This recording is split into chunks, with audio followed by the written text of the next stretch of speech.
नमस्ते दोस्तों। ये कहानी है रंगपुर गांव की, जहां होली का त्योहार पूरे जोश और मस्ती के साथ मनाया जाता है। होली का दिन था। सुबह सुबह चिड़िया चहक रही थी। खुला आसमान था। गांव में बच्चे पिचकारी लेकर दौड़ रहे हैं। कोई बुरा न मानो, होली है चिल्ला रहा है। महिलाएं गुजिया बना रही हैं। ढोलक बज रही है। इस बार मैं पिंकी को ऐसा रंग लगाऊंगा कि 3 दिन ना निकले। बुरा ना मानो, होली है। रुको, इस बार मैंने भी वो डिजाइन बनाई है। रनपुर गांव के सभी लोग, बड़े बूढ़े, छोटे बड़े एवं बच्चे, एक दूसरे को रंग गुलाल लगाकर एक दूसरे को होली की शुभकामनाएं देते हैं और सभी एक जगह इकट्ठे होकर डोल नगारे बजाकर रंग गुलाल उड़ाकर नाचते हैं और बड़ी धूमधाम से होली का त्योहार मनाते हैं। इतने में पिंकी और गोलू वहां आते हैं और कहने लगते हैं, इस बार हम सिर्फ प्राकृतिक रंग इस्तेमाल करेंगे, जिससे किसी को एलर्जी ना हो, और किसी को जबरदस्ती रंग नहीं लगाएंगे। गोलू भी बोलता है, हाँ, और पानी भी कम खर्च करेंगे, क्योंकि कहते हैं ना, जल है तो कल है। और फिर से सभी लोग नाचते हैं और हंसते हुए गाते हैं। ओ रंग बरसे भीगे चुनर वाली, रंग बरसे।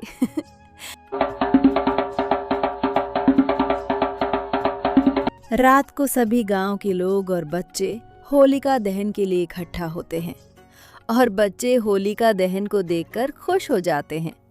आग जलती है। आग की लपटों से दुष्ट होलिका की चीखें सुनाई देती हैं।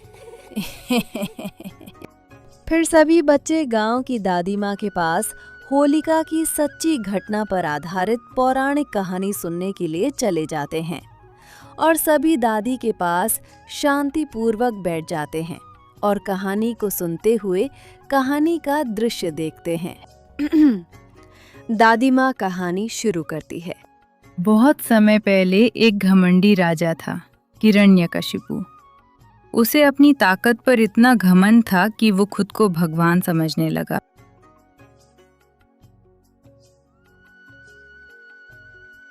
राजा हिरण्यकशिपु अपने राज्य में एक सभा बुलाकर सभी प्रजा और सैनिकों से कहता है, ये मेरा राज्य है और यहाँ का भगवान मैं हूँ। यहाँ पर सिर्फ मेरी पूजा होगी।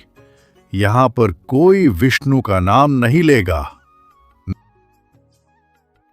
लेकिन उसका बेटा प्रहलाद भगवान विष्णु का बहुत बड़ा भक्त था और वो भगवान विष्णु की पूजा करता था और हमेशा भगवान विष्णु का नाम जप किया करता था। पिताजी, सच्चा भगवान तो विष्णु है, जो अपने भक्तों की संकट के समय सदैव रक्षा करते हैं। प्रहलाद की ये बात सुनकर राजा क्रोधित हो गया। उसने कई बार प्रहलाद को मारने की बहुत कोशिश की, लेकिन हर बार भगवान विष्णु उसे बचा लेते। सभी कोशिशों से हार मानकर राजा ने एक दिन अपनी बहन होलिका के साथ एक योजना बनाई। राजा की बहन होलिका के पास आग से ना जलने का वरदान था। ये वरदान उसे ब्रह्मा जी ने दिया था। होलिका आग में बैठकर प्रहलाद को गोद में ले लेती है। फिर आग जलाई गई, लेकिन भगवान विष्णु का ऐसा चमत्कार हुआ कि होलिका के पास जो अग्निरोधक ओढ़नी थी, वो हवा से उड़कर भक्त प्रहलाद के लिपट गई और दुष्ट होलिका जल गई और प्रहलाद सुरक्षित बाहर आ गया। जब राजा हिरण्यकशिपु ने आखिरी बार प्रहलाद को मारने की कोशिश की, तब भगवान विष्णु नरसिंह का अवतार धारण करके खंभे से प्रकट हुए, आधा शेर आधा मानव। उन्होंने अत्याचारी राजा को मार के अंत कर दिया। भगवान विष्णु ने हिरण्यकशिपु को मारने के लिए नरसिंह का अवतार इसलिए धारण किया क्योंकि राजा हिरण्यकशिपु को एक वरदान प्राप्त था, जिसकी वजह से ना तो कोई जानवर ना ही कोई मानव मार सकता था। दादी माँ की कहानी खत्म होती है और कहती है, सच्चाई की हमेशा जीत होती है, घमंड और बुराई का अंत निश्चित है। सच्चाई हमेशा जीतती है। मतलब होली हमें हर साल अपने अंदर की बुराई जलाने की याद दिलाती है। ओहो, तो इसलिए होलिका दहन करते हैं, बुराई जलाने के लिए। और इसीलिए होली का त्योहार हर साल मनाते हैं। होली हमें सिखाती है सच्चाई की हमेशा जीत होती है, घमंड और बुराई का अंत निश्चित है। त्योहार प्रेम और एकता का संदेश देते हैं और सबसे जरूरी, खुशियां बांटने से बढ़ती हैं। दादी माँ से कहानी सुनकर सभी बच्चे अपने अपने घर चले जाते हैं।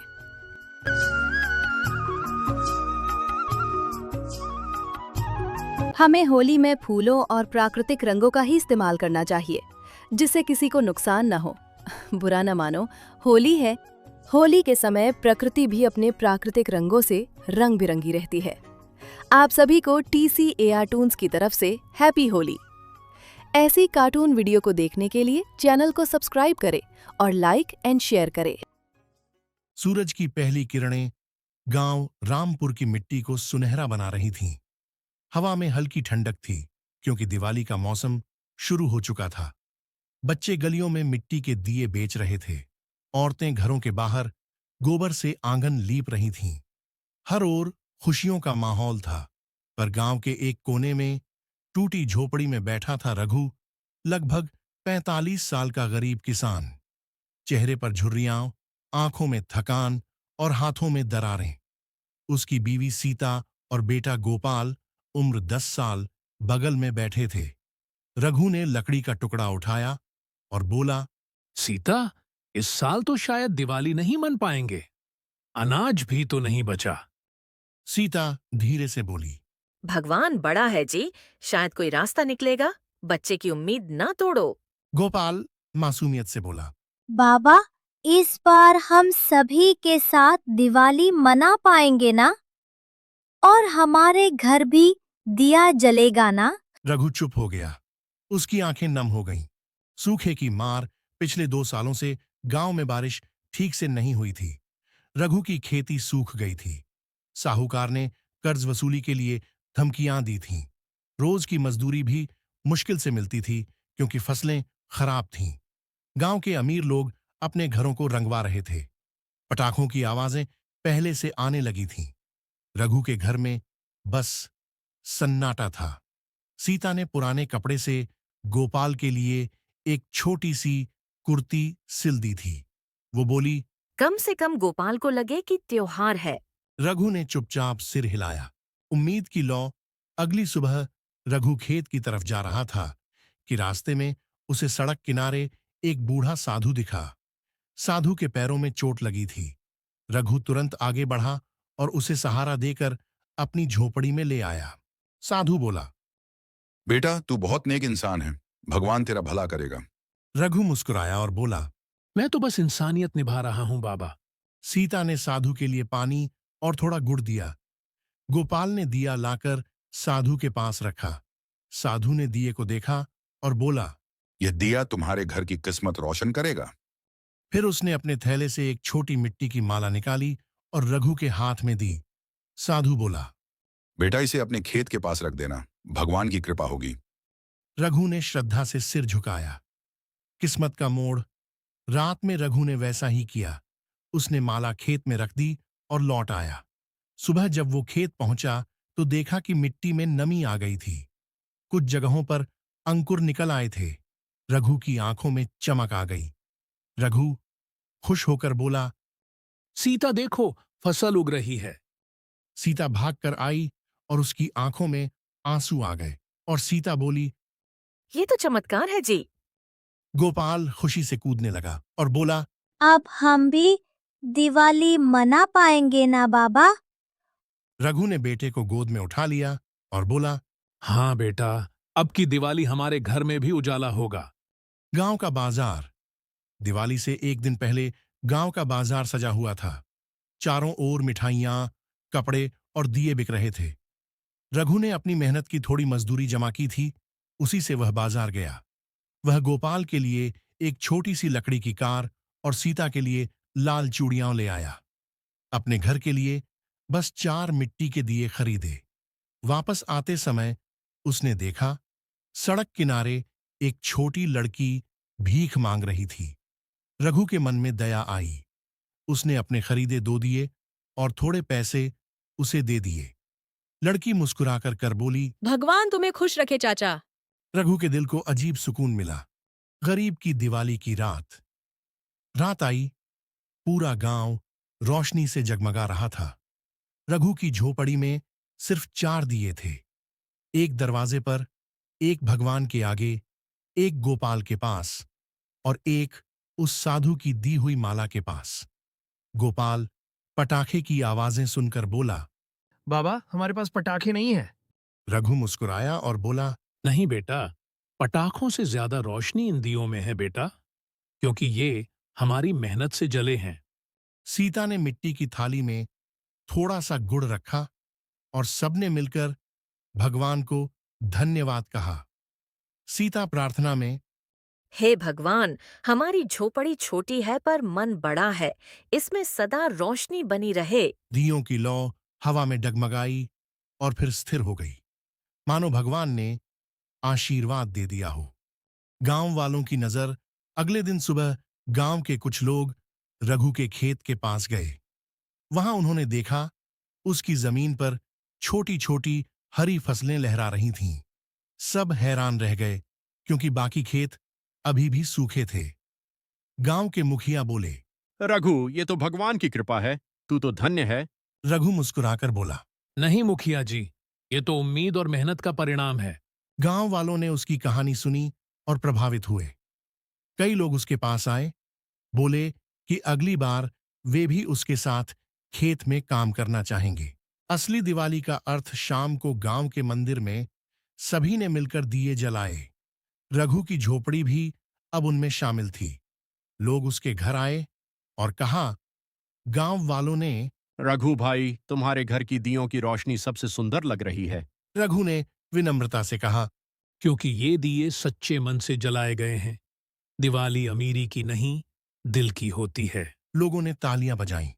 गोपाल अपने पिता के गले लग गया और बोला, बाबा, ये सबसे सुंदर दिवाली है। पूरे गांव के लोग हमारी दिवाली देखने आए हैं। मुझे बहुत अच्छा लगा।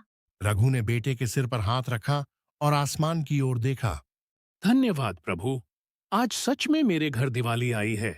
एक नई शुरुआत। कुछ महीनों बाद रघु की फसल तैयार हो गई। उसने गांव के गरीब परिवारों में अनाज बांटा। सबको याद था कि कैसे 1 साल पहले वही रघु भूखा सोया था और आज वही सबको खिला रहा था। रघु की ईमानदारी उसके साथ थी। आज वो सभी गांव वालों की मदद कर रहा। फिर एक दिन साधु फिर गांव में लौटे और बोले, बेटा, देखा, भगवान ने तेरा घर उजाला कर दिया। तेरी ईमानदारी देखकर भगवान तेरे से प्रसन्न हो गए और तुझे खूब बर के दिया। ईमानदारी का साथ कभी मत छोड़ना बेटा। रघु ने उनके चरण छू लिए हैं और बोला, बाबा, असली उजाला तो दिलों में हुआ है। मैंने जितनी मेहनत की और ईमानदारी से चला, उतना मुझे भगवान ने दिया। बेटा, याद रखो, जहां इंसानियत है वहीं दिवाली है। आज दिवाली का असली अर्थ रोशनी से नहीं बल्कि दिल से होता है। अगर हम किसी के जीवन में थोड़ी सी उम्मीद जगा दें, वही सच्ची दिवाली है। दोस्तों, अगर कहानी अच्छी लगी हो तो लाइक, कमेंट एंड चैनल को सब्सक्राइब करके जरूर जाना। मिलते हैं अगली कहानी में। काली हवेली का श्राप। गांव के किनारे एक पुरानी हवेली थी जिसे लोग काली हवेली कहते थे। कहते हैं वहां रात को किसी औरत की चीखें सुनाई देती हैं, हंसी गूंजती है और जिसने भी वहां कदम रखा वो लौटा नहीं। शाम का समय था। आसमान पर काले बादल छाए हुए, दूर से बिजली चमक रही थी। गांव के लोग अपने अपने घरों के दरवाजे बंद कर रहे थे। गांव का बुजुर्ग रामलाल सबको चेतावनी देते हुए बोला, बाबा, सुन लो सब लोग, जो भी उस हवेली के पास जाएगा उसकी मौत पक्की है। ये हवेली अभिशप्त है। गांव वाले डर से कांपते हुए झोपड़ियों के अंदर घुस गए, लेकिन 4 नौजवान अमन, राहुल, सोहन और पंकज गांव के बाहर चबूतरे पर बैठे हुए हंस रहे थे। अमन राहुल ने कहा, तुम लोग सुने हो हवेली वाली कहानी? सब डरपोक हैं यार। राहुल ने कहा, कहते हैं वहां रात को औरत के रोने की आवाज आती है। सोहन हंसते हुए बोला, चलो आज ही चलते हैं, देखते हैं क्या है इस हवेली में। पंकज घबराते हुए बोला, पागल हो क्या? लोग कहते हैं जिसने वहां कदम रखा वो लौटा नहीं। लेकिन आखिरकार चारों ने तय कर लिया कि आधी रात को हवेली में जाएंगे। रात के 12 बजे चारों टॉर्च लेकर जंगल के बीच उस हवेली तक पहुंचे। हवेली सामने खड़ी थी जैसे कोई दैत्य। दीवारों पर बेलें चढ़ी हुई थीं, खिड़कियां टूटी थीं, दरवाजा आधा खुला और चरमराता हुआ। चारों ने डरते डरते दरवाजा खोला। जैसे ही वो अंदर घुसे, दरवाजा अपने आप बंद हो गया। पंकज डरकर बोला, दरवाजा किसने बंद किया? सोहन बोला, हवा होगी, डर मत। हवेली के अंदर धूल और मकड़ी के जाले थे। पुराना फर्नीचर टूटा पड़ा था। अचानक पीछे से बच्चों की हंसी गूंजने लगी। चारों टॉर्च घुमाने लगे, लेकिन कोई नहीं दिखा। अमन बोला, ये आवाज कहां से आ रही है? तभी पीछे से किसी के चलने की आहट आई। सोहन ने टॉर्च घुमाई तो एक काली परछाई भागती हुई दिखी। राहुल चीख उठा, कोई है यहाँ? चारों एक कमरे में पहुंचे। वहां एक बड़ा ताला लगा हुआ बक्सा पड़ा था। अमन ने ताला तोड़ डाला। अंदर एक पुरानी डायरी थी। उसने पढ़ना शुरू किया, मेरी आत्मा को शांति तभी मिलेगी जब कोई मेरे दर्द को समझे, वरना जो भी आएगा मौत उसका स्वागत करेगी। अचानक पीछे से वही औरत पेंटिंग से बाहर निकल आई। उसका चेहरा खून से सना हुआ था, बाल बिखरे हुए, आंखें लाल आग जैसी। वह हवा में तैर रही थी। औरत की गूंजती आवाज सुनाई दी, तुमने मेरी नींद क्यों तोड़ी? अब तुम हमेशा के लिए यहीं रहोगे। तेज हवा चलने लगी। दरवाजे अपने आप खुलने बंद होने लगे। औरत ने हाथ उठाया और अदृश्य ताकत ने पंकज को पकड़ लिया। वो चीखता रहा, लेकिन उसकी आवाज अंधेरे में खो गई। उसका शरीर खींचकर अंधेरे में गायब कर दिया गया। राहुल डर के मारे पीछे हटते हुए दीवार से टकराया और बेहोश हो गया। अमन और सोहन बचाने के लिए खिड़की से कूदने की कोशिश की। खिड़की टूटी, शीशे से उनके हाथ कट गए, लेकिन वो बाहर भागे। सुबह गांव वाले हवेली के बाहर आए। उन्होंने हवेली के सामने अमन और सोहन को पड़ा देखा। उनकी आंखें खुली हुई थीं, चेहरा डर से जमे हुए भाव में था, और सबसे डरावनी बात, दोनों की सांसें नहीं चल रही थीं। रामलाल ने गांव वालों से कहा, कहा था ना, हवेली के श्राप से कोई नहीं बच सकता। लोगों ने 4 नए नाम जोड़ दिए हवेली की आत्माओं की सूची में, और तब से काली हवेली का श्राप। इस कहानी की शुरुआत होती है उत्तर प्रदेश के एक छोटे से गांव धनपुर की मिट्टी में। आज भी गायों की घंटियों की गूंज और बच्चों की किलकारियां गूंजती हैं। बिजली कभी आती, कभी नहीं। गांव के किनारे एक छोटी सी झोपड़ी थी, जहां रामू अपनी बीमार पत्नी गौरी और 5 साल के बेटे मुन्ना के साथ रहता था। रामू गांव का सबसे गरीब आदमी था। ना जमीन, ना नौकरी। जो भी कमाता था वही शाम का चूल्हा जलाता। कई बार तो ऐसा भी हुआ कि 3-3 दिन तक घर में चूल्हा नहीं जला। संघर्ष की शुरुआत। रामू का दिन सूरज उगने से पहले ही शुरू होता। सिर पर टोकरी, हाथ में फावड़ा लिए वो खेतों में मजदूरी करने चला जाता। भैया, आज थोड़ा काम दे दो, घर में बच्चा भूखा है, रामू ने एक किसान से कहा। रोज तो आते हो, अब खुद की जमीन होती तो खुद काम करते। रामू चुपचाप लौट आया। भूख उसके साथ थी, पर स्वाभिमान अभी जिंदा था। बीमारी और लाचारी। गौरी को टीबी की बीमारी थी। गांव में इलाज का कोई इंतजाम नहीं था। एक रात गौरी ने हौले से रामू का हाथ पकड़ा और बोली, अगर मैं न रहूं तो मुन्ना का ख्याल रखना, उसे पढ़ा देना, ताकि वो हमारे जैसे ना रहे। कुछ नहीं होगा, मैं कुछ भी करूंगा, तुझे ठीक करूंगा। असहायता का चरम। एक दिन रामू शहर गया। हाथ में सिर्फ 20 रुपये थे। बस से गया, दवा लाई, पर खाने को कुछ नहीं था। वापसी में पैदल चला, भूखे पेट। उस रात मुन्ना रोता रहा, बाबा भूख लगी है। रामू ने मिट्टी का दिया जलाया और उसे देखकर बोला, ये देख, ये रोटी है, गरम गरम, खा ले बेटा, नींद आ जाएगी। मुन्ना मुस्कुराकर सो गया। गांव में एक स्कूल खुला। मास्टर जी आए। उन्होंने घोषणा की, हर बच्चे को मिड डे मील मिलेगा, पढ़ाई भी होगी। रामू भाग कर गया और मुन्ना को स्कूल में दाखिल कराया। हर दिन मुन्ना सोई। रामू अब गांव में झाड़ू लगाने, कुएं से पानी खींचने, मंदिर की सफाई जैसे छोटे छोटे काम करने लगा। गांव वाले मजाक उड़ाते थे, लेकिन उसे परवाह नहीं थी। गौरी की आखिरी सांस। रामू भागा भागा वैद्य के पास गया। वैद्य ने देखा और बोला, अब कुछ नहीं किया जा सकता, देर हो गई है। गौरी ने रामू का हाथ थामा और बोली, शायद मेरी किस्मत यहीं तक थी, मुन्ना का ख्याल रखना। गौरी चल बसी। रामू टूट गया, लेकिन बेटे की आंखों में उम्मीद देखकर खुद को संभाला। नई शुरुआत। रामू ने फिर एक फैसला लिया। वो अब गांव के बच्चों को पढ़ाना चाहता था। स्कूल में मास्टर जी से जाकर बोला, मुझे भी पढ़ना है। मास्टर जी ने कहा, तुम उम्र में बड़े हो, आ जाओ। रामू दिन में काम करता, रात में पढ़ता। धीरे धीरे उसने अक्षर जोड़ने शुरू किए, गिनती सीखी और फिर पत्र लिखना भी सीख गया। मुन्ना की सफलता। वक्त बीता। मुन्ना पढ़ लिखकर बड़ा हुआ। रामू ने अपने खून पसीने से बेटे को काबिल बनाया। 10वीं में मुन्ना ने पूरे जिले में टॉप किया। एक संस्था ने उसकी पढ़ाई का खर्चा उठाया। रामू ने उसी झोपड़ी में बैठकर बेटे का नाम अखबार में देखा।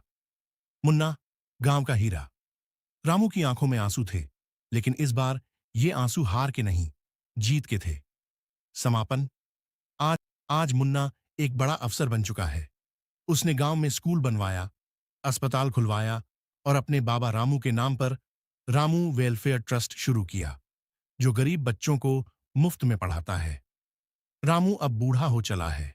एक दिन एक पत्रकार ने उससे पूछा, आपकी सबसे बड़ी दौलत क्या है?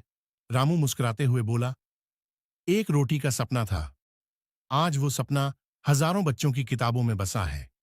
सीख। गरीबी जरूर तकलीफ देती है, पर अगर इरादे मजबूत हों और दिल साफ हो, तो वही गरीबी इंसान को अमीरी की सबसे ऊंची ऊंचाई तक पहुंचा देती है।